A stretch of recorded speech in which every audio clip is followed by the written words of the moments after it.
Nada era más cierto que el enano Julián de pie sobre sus caballos, que la Milagros volando colgada de su pelo, que la tía Lupita desafiando esa cuerda floja, que mi tío Baltasar haciéndole creer a todo el mundo que tenía una fuerza prodigiosa, que yo de niña volando en mis trapecios, que yo más grande contando mis historias, que yo siendo Cherezade.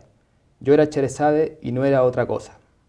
La persona que representaba fuera del circo era un intertanto, era la ilusión que permitía la existencia de la verdad. El único lugar posible e imaginable era el circo. Solo dentro de la carpa se hablaba de la vida y de la muerte. Fuera de ella, lo importante era apenas sobrevivir.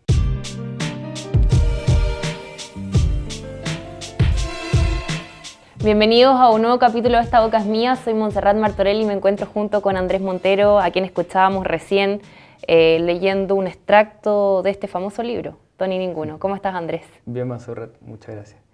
Este libro es el que se pueden llevar escribiéndonos @elperiodista en Twitter y decirnos por qué razón quieren que sea parte de su biblioteca. El mejor comentario va a tener acceso a este súper novela que tuvo el Premio Iberoamericano de Novela Elena Poniatowska el 2017.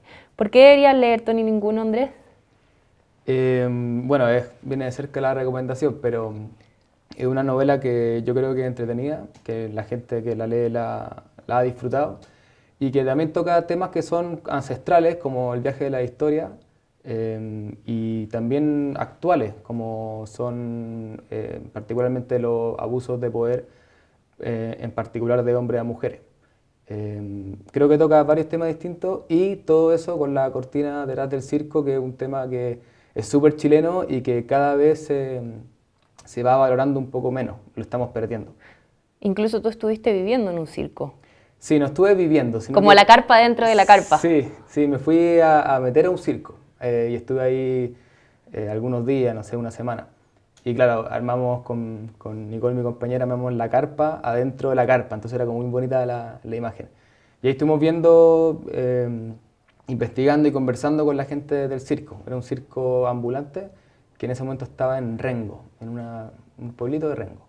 ¿Siempre te interesó el tema circense o fuiste llegando por esos azares de la vida? En realidad, más que el circo, lo que me interesaba era como el backstage del circo. O sea, lo que está atrás, la vida ambulante. Siempre me han gustado la historia gitana, todo lo que tenga que ver con lo que es ambulante. Y eso era lo que me interesaba más. Y de hecho, en la novela, el circo mismo no es tan importante como la vida del circo, la vida cotidiana. Y un trabajo también de investigación, porque también va muy vinculado a Las Mil y una Noches, a la historia de Cherezade. Va habiendo un paralelo entre la protagonista y esto que va sucediendo. Claro, sí, o sea, la novela junta, tiene esta como cortina que sería el circo, esta ambientación, pero el tema central no es el circo, sino que el poder de la historia. Y en la literatura oral universal no hay un libro de recolección de cuentos populares más famoso, importante y trascendente que Las Mil y una Noches, desde mi perspectiva al menos. ¿Siempre lo sentiste así o fue a medida que te fuiste metiendo en esta historia? Esto lo sé más ahora porque yo me dedico a contar historia, entonces me he metido en ese tema y ahora entiendo que el poder de Las Mil y una Noches es más grande incluso que lo que yo creía al momento de escribir la novela. Pero yo me enteré de este libro porque uno conoce Sinbad el Marino, Aladino, esas historias que están ya incrustadas. Pero yo no conocía el marco narrativo, que es de este rey que se casaba todas las noches con una mujer distinta, la asesinaba, hasta que un día no quedara mujer en el reino y llegó Cherezade, que era la hija de un visir, y entonces Cherezade, antes de que la matara, le dijo: pero déjame contarte una historia. Y era tan larga que no la pudo terminar, y así pasaron 1001 noches, que el rey quería saber cómo terminaba la historia, y ella le contaba otras cosas, y el rey se sanó de su locura y vivieron felices.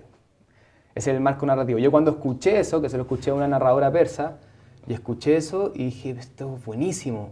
Claro, es muy famoso, yo no lo conocía en ese momento. Y ahí apareció la idea de la novela. Lo del circo vino después. O sea, me interesaba más Las Mil y una Noches que el circo. Y tú también con todo tú te defines como cuentista, fundaste La Matrioska con Nicole Castillo. Sí. ¿qué es eso? Si la gente nos está viendo y dice, y bueno, ¿qué es la matrioshka? ¿Qué es la matrioshka? ¿Qué es este arte de contar historias, cuentista, cuentacuentos? Sí, nosotros llamamos hoy día narrador oral, es como lo que más ocupamos. Yo me defino como cuentero, cuentista lo ocupan más en España, porque el cuentista acá en Latinoamérica se entiende como el que escribe cuentos. Entonces decimos cuentero, narrador oral. ¿Tú también escribes cuentos? Sí, entonces yo soy por un lado cuentista y por otro lado cuentero. El cuentero va ahí con esa chispa más chilena, así como Claro, pareciera. el oficio de contar historias, que no es el mismo oficio que el de escribir historias, aunque se parecen porque los dos están contando historias. Los narradores orales contemporáneos somos personas que cuentan historias, que bueno, vamos de colegio a bares, a restaurantes, al lugar donde sea, a contar historias, pero de forma escénica, porque esto viene desde siempre. O sea, Y de a duplas también. En el caso de la matrioshka lo hacemos a dupla a veces, no es lo más común en ninguna parte. En general lo que se ve es a una persona contando cuentos y para que se entienda, porque hay mucha mala interpretación de cosas que en mi opinión no es narración oral, no nos disfrazamos, no leemos, solamente en general la imagen es alguien sentado en una silla contando cuentos, haciendo que el que está escuchando se lo imagine. El cuentacuentos que uno lo ve como disfrazado con muchas cosas, yo diría que es como teatro infantil, minimalista o otra cosa. ¿Y cómo surge esto, esta idea de crear esto que también es muy mágico? Y más en un tiempo donde hay tanta tecnología, la gente tiene poco tiempo. ¿Logran cautivar al público? Yo creo que justamente porque hay mucha tecnología, la gente lo está buscando a ratos nos parece que desesperadamente. Esto de ir a un lugar, nosotros tenemos un ciclo de función para adultos, que lo hacemos en la casa del escritor, y una vez al mes o 2 veces al mes, dependiendo del año. Y claro, vienen 50 personas, 100 personas a escuchar cuentos pagando una entrada. Y dice, pero ¿cómo? Adultos, porque no son cuentos para niños. Y se llena, o sea, como que la gente lo está buscando. Hay una necesidad ahí de escuchar historias. Yo pienso que sí, y justamente porque hemos perdido los espacios de encuentro en torno a la palabra. O sea, que antes había mucho, y todavía hay en los campos sobre todo, pero cada vez menos. Esto de que corra el mate, que corra el vino navegado y contar unos cuentos, unas mentiras, se va perdiendo. Y sobre todo, que lo más dramático es que el espacio que nos quedaba era la sobremesa, y la televisión en muchos hogares ocupó ese lugar, el nuevo cuentacuentos que está ahí. O el celular que empieza a aparecer en celular los bolsillos de las es un problema ya personas. de los últimos 5 o 8 años. Claro, entonces el momento de contar historia, de traspasar la memoria familiar, colectiva, nacional, de todos nuestros saberes ancestrales que van a través de las anécdotas, de los cuentos, no tiene por qué ser algo de tanta calidad literaria, y eso lo hemos perdiendo. Entonces, ¿dónde lo está buscando la gente? En los espacios públicos, y ahí estamos nosotros. Andrés, ¿hay un antes y un después de Tony Ninguno? No me respondas, vamos a fragmentos y ya volvemos con Andrés Montero. El hombre es aquel a quien le falta una imagen, ya sea que cierre los ojos y que sueñe por la noche, que los abra y que observe atentamente las cosas reales en la claridad que derrama el día, que su mirada se desvíe y se pierda, que dirija la vista al libro que sostiene entre sus manos, que espíe sentado en la oscuridad el desarrollo de un film, que se deje absorber en la contemplación de una pintura. El hombre es una mirada deseante que busca otra imagen detrás de todo lo que ve.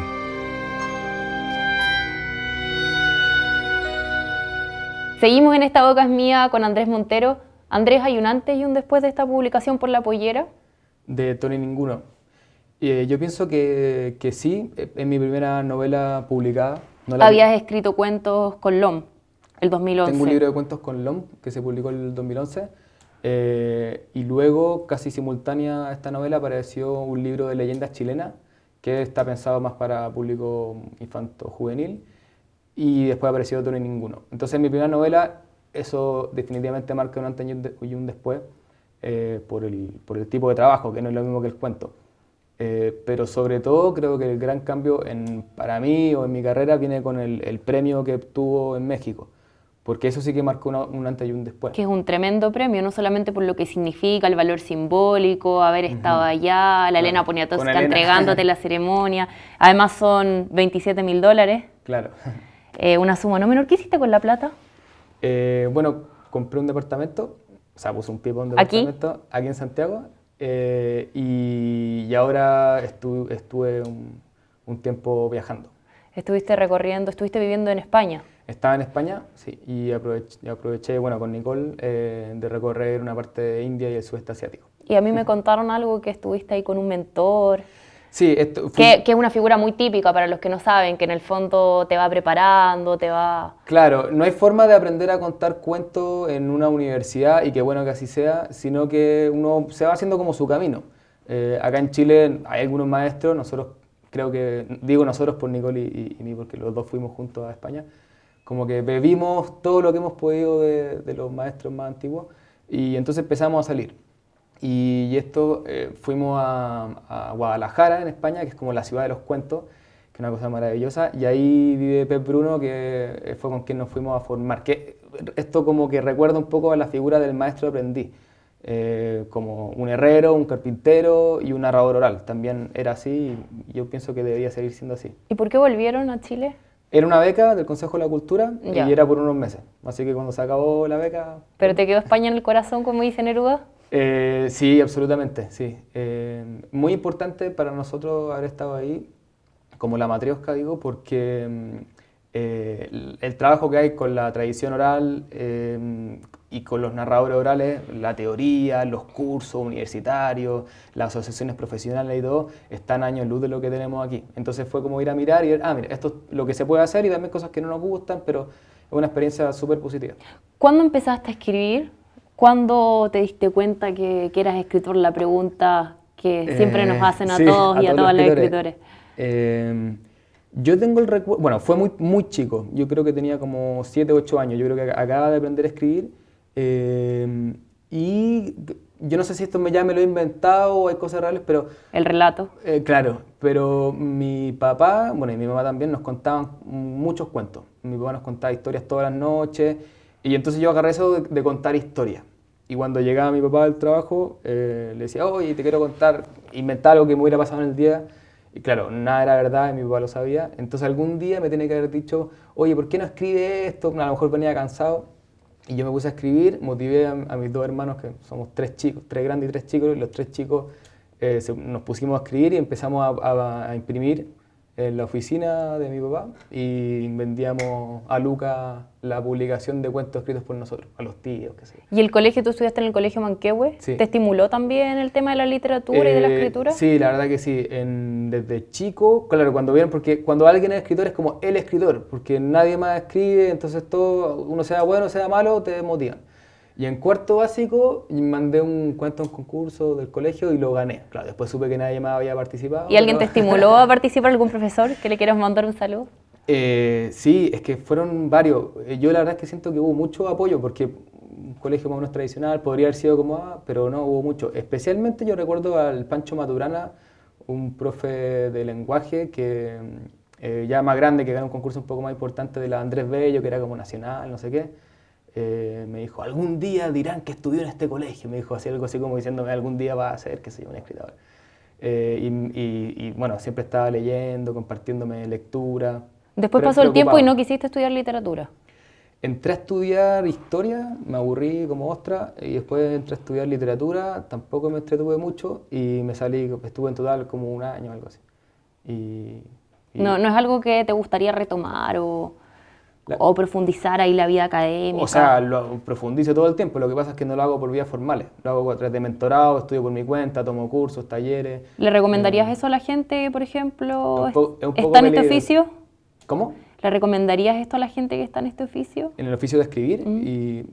Irse por este camino menos tradicional, que es arriesgado, pero bueno. Es que lo que pasa es que yo como escritor no puedo vivir. Yo de lo que gano como escritor no hago un sueldo. Claro, el año pasado llegó un premio grande, pero no se puede esperar que todo el año sea así.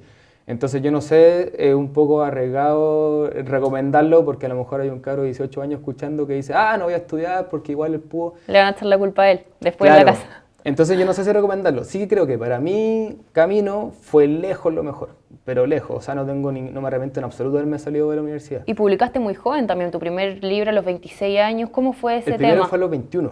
Entonces 21. eso me animó mucho, porque si ya había una editorial importante como LOM que se entusiasmaba por publicar un libro mío, sin ningún contacto, yo lo mandé ahí a una ruma de manuscritos y me llamaron 6 meses después. Yo no lo podía creer, obviamente. ¿Quién estaba ahí? ¿La Silvia Aguilera, Pablo Slachevsky? Yo hablé con, los dos, pero el que me llamó, me invitó a tomar un café y a contarme todo fue Pablo. Entonces yo vi eso, por otra parte ya estaba empezando a contar cuentos y me di cuenta de que podía vivir de eso, que la gente, o sea, no la gente, sino que las instituciones me pagaban porque contara cuentos y me di cuenta que perdía mucho tiempo estudiando porque no me interesaba un quinto de todo lo que veía. Entonces ahora lo que hago es que estudio por mi cuenta, estudio solamente las cosas que me interesan y bueno, soy mucho más feliz. Hay que tener disciplina también. Bueno, y soy muy disciplinado, me levanto todos los días temprano, estudio, leo harto y también tengo como buenos amigos, buenos conocidos que me dicen, oye, no, lea a esta persona, anda por aquí, y yo, bueno, voy a cursos, a seminarios, a todo eso voy, a todo lo que es gratis. ¿Algún adelanto de lo que se viene para ir terminando?